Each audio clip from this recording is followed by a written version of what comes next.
Hello everybody, this is HG Shaves here. I'm back with another video.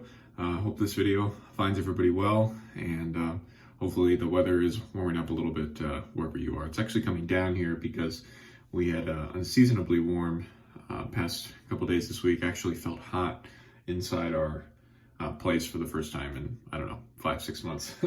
So today I have another review video for you, and primarily I'm going to be focusing on Dr. John's Flowers in the Dark. I already messed it up. This is Dr. John's most popular scent by far, from what I heard in an interview that they did. And that being said, they said it outsells all the rest of their scents by a good amount, and it's only a seasonal scent, meaning it's only out for a few months each year. And so that's pretty impressive. And I've always heard about this soap. Many people have reviewed this soap. And so this is sort of like the Albizia that I used last week, in that it's something that I've heard about since I've gotten into this hobby, but I've never had a chance to try it. Now, obviously a very striking soap label here, and there's something interesting that I noticed about this. And do you think that there's something missing here? So pause the video and ponder it for a second if you want. So the thing I noticed is that it doesn't say Dr. John's anywhere here on the soap label. And I went and looked through a good number of my soaps, and I think this is the only one that doesn't say the name of the soaper anywhere on there, which is kind of funny. It says Flowers in the Dark, 4 ounces, but that's it. Of course, when you turn it over on the back, Dr. John's and the ingredients, website, all that stuff. But I just thought that was kind of curious. I don't know, it's something I noticed. So Dr. John's is vegan soap formula. They're known for trying to reduce their environmental impact, so they use jars instead of plastic tubs. And in terms of the scent, this is lavender forward scent with supporting notes of woods and ozone. Ozone's like an aroma chemical that's kind of, it smells airy, if you will, to me. This is a pretty firm soap, at least now it is, because I think this original tub was made probably last year whenever this was released, maybe in June or something. So it's almost a year old, and so it's gotten quite firm. It's got a pretty long list of ingredients. You can take a look there if you'd like, pause the video. But yeah, all vegan ingredients. And although they used to be made in Delaware, Ohio, as far as I know, they are soon, or in the process of moving to Rochester, New York. And so that's why their website is down. If you've tried to go to their website sometime recently, it's because they're moving, so I think they've taken everything off the site. And I hope when they get to Rochester that they could have a vegan garbage plate. If you don't know what a garbage plate is, that's a kind of food, you can look that up. So that's Flowers in the Dark. And then to round out the crew, I also have the matching aftershave, which I'll talk about at the end. I'm going to be using my trusty Jim Damaskeene. This one's kind of interesting because I'm pretty sure this is the kind of handle that you could attach a longer stropping one on, so you could strop your old blades like that. But this is a very nice razor that I'll talk about more. And then to round out the crew, giving it 2 shakes, going to be using the Semogue Owners Club Boar today. My Zenith B2 that I've talked about so much on this channel, that has really reached a wonderful place. It's really softened up, opened up, all those good things. However, of course, I don't know, I guess I always want to be actively working a brush in. So this brush has maybe 40-45 uses on it, and it's not as nice as that Zenith, but I have hope for it. So what I'm going to do is I'm going to get my face wet, and then I'll bring you back in when I'm starting to load the soap, because I want to talk a little bit about that today. All right, so let's begin to load the soap. I wanted to leave a decent amount of water in this brush. Again, because it's still kind of breaking in, I want to really load the soap well. And I've noticed too with this soap this week that if I load too dry, it doesn't really hold either, because like you'll have kind of good lather up near the top of the brush, if you will, but then I noticed by the second and third pass that the lather gets pretty dry. So we've got a little bit of volume coming up on the sides. So it's not totally dry yet, where I would want to add water. I think I'm going to add water now. I'm just sort of giving myself arbitrary timing amounts here. And yeah, this is the V3 version of the base, which I believe came out 2019, maybe with the release of the soap or around that time that year. I don't know how many years Flowers in the Dark has been around, but I know in this V3 base, in this current configuration, it's been out since at least 2019. Okay, so we've got a lot of soap here on our brush. We've got a little bit inside the container here. And, you know, as always, with a new Boar brush that you're breaking in, you might want to keep the tub handy in case you need to go back and grab a little more soap for your other passes. Okay. Normally I don't walk you through the loading process as much, but I figured I'd talk a little bit about the Boar process since I've been dealing with Boar so much as of late. All right, so we're gonna go right into the face lather here. And I guess I'll talk more about the scent. So lavender forward with woody ozone notes kind of in the background. To me, it's taken me a little bit to acclimate to the scent, if you will. The first couple of days I used the scent, it was difficult for me to pick out what was going on in the soap and the aftershave, which was a little bit strange. But then after using it a few times, the scent sort of presented itself to me in a nicer way, and well, I could just start smelling it more. And so, as the name suggests, I guess I would call this kind of a dark lavender scent. The woods certainly rounded out nicely into being, you know, darker, but you know, the ozone I wouldn't say is a dark note by any means. It's difficult to describe aroma chemicals like that, like when you see ingredients like, well, not ingredients, scent notes like ozone or ocean water, stuff like that. Obviously those can't be, you know, directly taken from the source. So people with much more sophisticated noses than me, they go and they make it into an AC, into an aroma chemical. Looks like we got plenty of soap on the brush today, and hasn't been too hard to dial this in, I would say. I don't think it's a difficult soap to work with.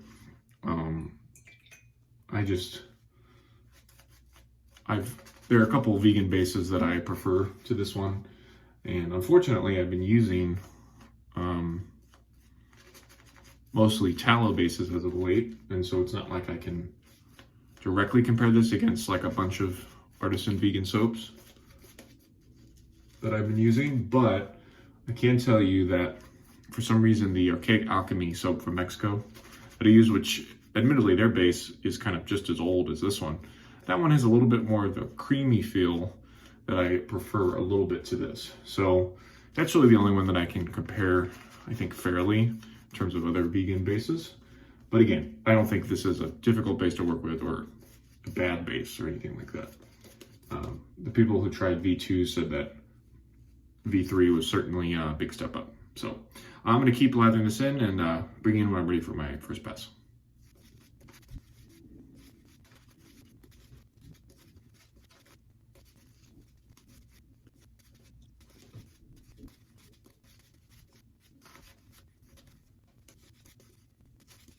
All right, we're all lathered up here, and let's go ahead and start first pass with the grain with the Gem Damaskeene solid bar.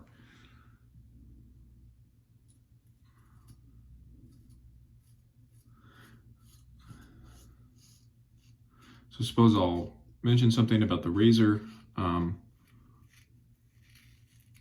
case you don't know, the Damaskeene razors were the predecessors to all of the 1912 models that would eventually come out. So there were Star 1912, Treat 1912 Ever-Ready gem that were all made here in the US. And the Damaskeene came first. And there was even a open comb Damaskeene that I've used on this channel before. And the open comb was the very first one, and then this kind of more standardized gem. You know, it's not open comb, but it's not solid bar either. The kind of the thing in the middle that came after the open comb.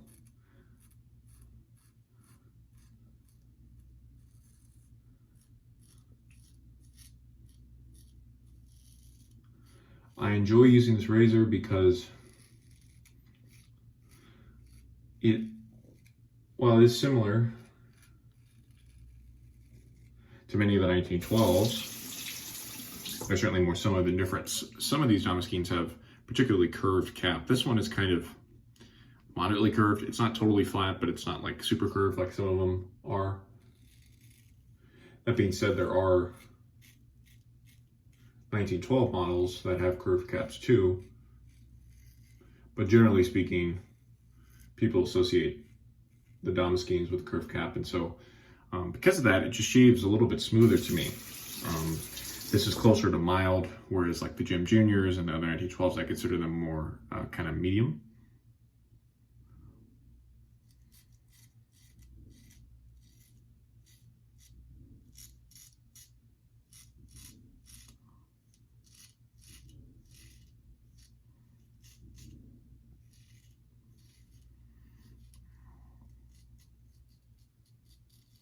So for daily shaving, this is great for me.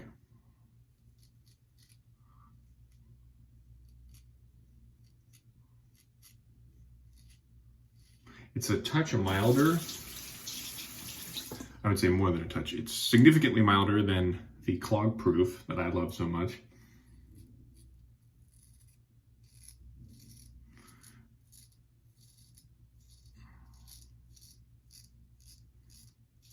So because of that, this razor feels very safe.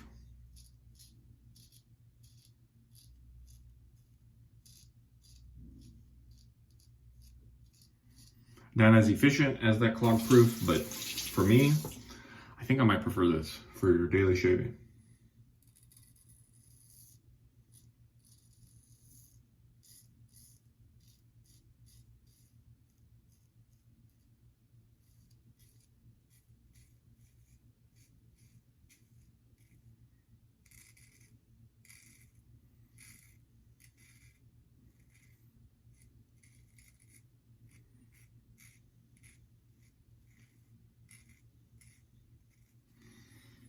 All right, first pass done. I am working with 2 days growth here. Forgot to mention that, but that's always what it is for these review videos, basically.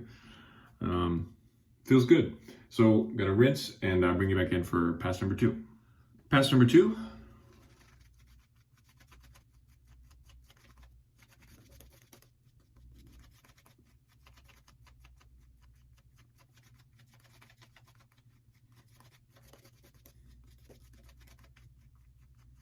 We're gonna go across and with the grain mostly in the second pass.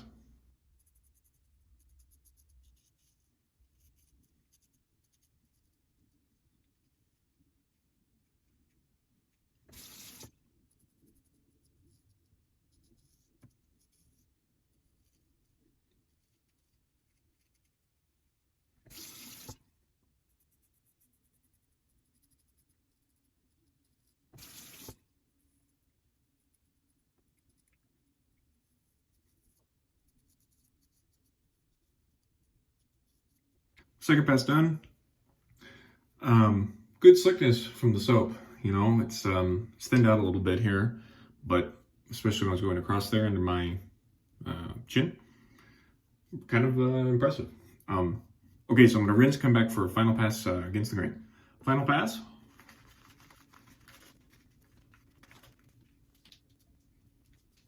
Went ahead there and just squeezed out the brush. There wasn't that much lather left in there anyway, but I think it's gonna serve us okay. So going against the grain here.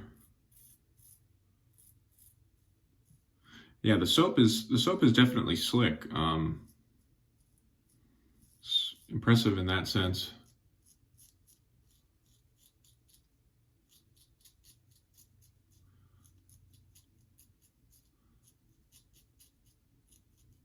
It's possible that my brush, isn't doing me any favors with this lather, but perhaps you will be breaking in a boar when you try Flowers in the Dark for the first time. And so, it's not an impossible scenario, not an unlikely one.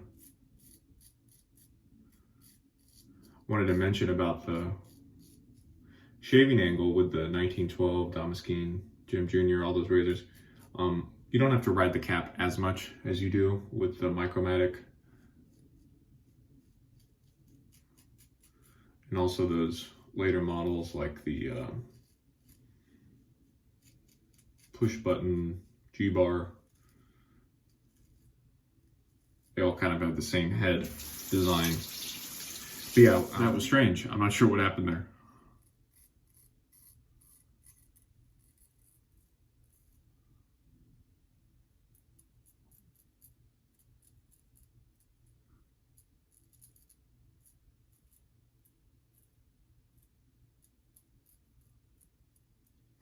I've been doing these videos for a year and a half. I've never seen that before.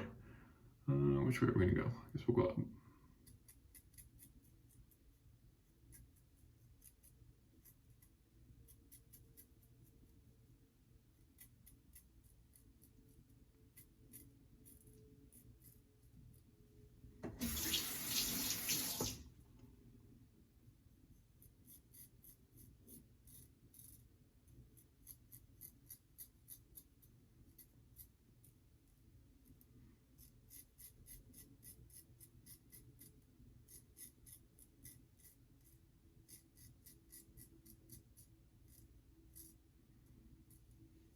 All right, let's feel around, see how we did.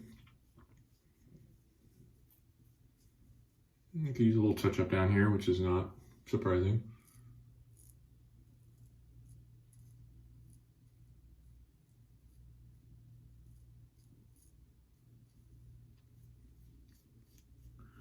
We do over here.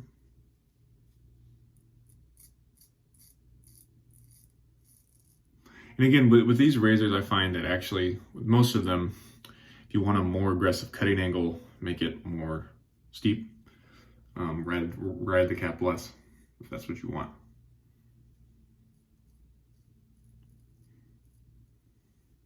Good.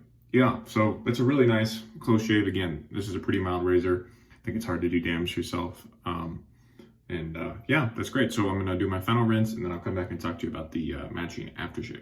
As mentioned, the matching aftershave, Dr. John's Flowers in the Dark. This has a unique set of ingredients that I want to read to you. So alcohol, witch hazel, that's not surprising. Fragrance, glycerin, aloe, but then it's got rose water and alum and also menthol. I'm not used to seeing alum in Splash. Maybe there's been some rose water, but I don't think so either. So we'll give it a good shake. I had an interesting experience with the scent on the Splash too, because the first couple times I used it, I could only smell the natural ingredients of what was in the Splash. And actually even now, when I first put it on, it smells like a botanical gin or like a gin and tonic or something because of the menthol and alcohol, I suspect. But now the scent starts to come out a little bit more to me. And also the menthol begins to kick in a little bit. It's a decent amount of menthol. I'd compare it to, say, maybe the old Declaration Grooming splashes when we used to put the menthol in for you. It's about that much menthol. However, again, the scent thing was strange. I really couldn't smell it like after the shave. Like I would kind of try to get a whiff of what I just put on and I couldn't. But the good news is my wife could smell it and she told me, hey, that smells really great. I'm like, wow, well, I'm happy for you because I can't really smell this. It took me a couple days, again, I think, to get like acclimated to the scent or something. And now I smell it pretty good. Again, it's not much more of a whiff, but if I, bring my hand near my face, I can kind of get a whiff of it there. So again, kind of a weird experience with the scent, but it's certainly a nice scent and a better representation of the fragrance than the soap. And then, performance-wise, the alcohol witch hazel thing, they're working great. I've had no issues of it in that department. So let's do a quick final rundown. We use the flowers in the dark soap. Again, they're moving at the moment, and so their site is not up at the moment at the time of this posting. However, they've got plenty of soaps on other vendor sites if you want to check out some Dr. John's. It seems like Flowers in the Dark is mostly sold out because it's so popular, and they released it last season, and so now it's gone, but maybe you can find it somewhere. And of course, I think they will do their proper release of it maybe just in a couple months, like in May or June. We use the gemmed Damaskeene. Great little mild razor, served me very well, and yeah, this is one of my favorites, if not my personal favorite at the moment. And then we use the Semogue Owners Club Boar, still breaking in, but it is very comfortable in the face, which is the good news. So I have hope for it in terms of its lather holding abilities. Yeah. All right. So that's been the shave for this week. Next week I will continue with the gem streak. I'm going to use some other vintage gem next week, and then the week after that I'm hopefully going to be reviewing the Blackland Saber, which some of you have been asking me to review. Hey, you should check this out. Do you like gems? What do you think about this? Well, hopefully in a couple weeks I'll be posting a video with that. So for now, this has been HG Shaves. Stay well, stay happy, stay healthy, all that stuff, and we'll see you next time. Goodbye.